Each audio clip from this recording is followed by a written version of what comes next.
Friends, ఈ ప్రపంచంలో చాలా మంది ఇలా నమ్ముతారు, మన ఫేట్ ని ఎవరో రాసి ఉంటారని. అందుకే మన ప్రమేయం ఏమీ లేకుండా కూడా కొన్ని జరిగిపోతుంటాయని. చివరికి మనం తిండి తినాలన్నా, నీరు త్రాగాలన్నా, ఇన్ఫాక్ట్ మనకు ఒక చీమ కుట్టినా సరే అది ముందే నిర్ణయించబడి ఉంటుందని అంటారు. మన తలరాతలను ఆ విధాత రాసి ఉంటాడని చెప్తారు.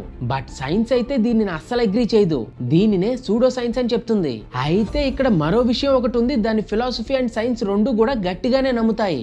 అదేంటంటే డెస్టినీ. ఫేట్ మరియు డెస్టినీకి చాలా డిఫరెన్స్ అయితే ఉంది. డెస్టినీ అంటే విధి. ఈ విధి ఎలాంటిది అని అంటే, మన ఈ భూమి మీద మరియు ఈ విశ్వంలో కొన్ని ఫిజికల్ లాస్ ఎలా అయితే ఉన్నాయో అలానే మనిషి ఊహకు కూడా అందని ఒక లా అయితే ఉంది, అదే డెస్టినీ. కొన్ని సంఘటనలు మరియు సందర్భాలు మన ప్రమేయం లేకుండా జరిగిపోతూ ఉంటాయి. ప్రతి ఒక్కరి లైఫ్ లో ఈ విధి యొక్క ఇంపాక్ట్ అయితే ఖచ్చితంగా ఉంటుంది. బట్ దానిని కొంతమంది అయితే రికగ్నైజ్ చేస్తారు, మరి కొంతమంది అయితే అస్సలు పట్టించుకోరు. కానీ విధి మాత్రం మనల్ని వెంటాడుతూనే ఉంటుంది. అండ్ ఒక్కటి గుర్తుంచుకోండి, our destiny is shaped by our decisions. 1965లో ఒక 4 సంవత్సరాల అబ్బాయి బీచ్ లో మునిగిపోతుండగా ఆలిస్ బ్లేజ్ అనే పేరు గల ఉమెన్ ఆ అబ్బాయిని ప్రాణాపాయం నుండి కాపాడింది. సరిగ్గా 9 సంవత్సరాల తర్వాత అదే బీచ్ లో అదే అబ్బాయి ఒక వ్యక్తిని మునిగిపోతుండగా ప్రమాదం నుండి కాపాడి సేవ్ చేశాడు. ఆ ప్రమాదానికి గురి కాబడ్డ వ్యక్తి మరెవరో కాదు, 9 సంవత్సరాల క్రితం ఆ అబ్బాయిని ఏ ఉమెన్ అయితే కాపాడిందో ఆ ఉమెన్ యొక్క భర్తే ఆయన.